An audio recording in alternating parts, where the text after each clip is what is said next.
ሸፍነኝ ሚካኤል በክንፎች ጥላ አውሬው እንዳይጥለኝ ሁንልኝ ከለላ ቀስትን ሳላነሳ ጠላት የሚወድቀው ከፊት ከኋላዬ አንተ ስላለ ነው።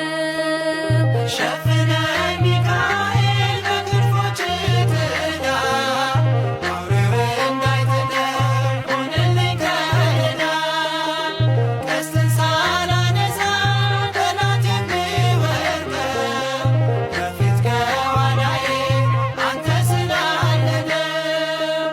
ሸፍነኝ ሚካኤል በክንፎች ጥላ አውሬው እንዳይጥለኝ ሁንልኝ ከለላ ቀስትን ሳላነሳ ጠላት የሚወድቀው ከፊት ከኋላዬ አንተ ስላለ ነው።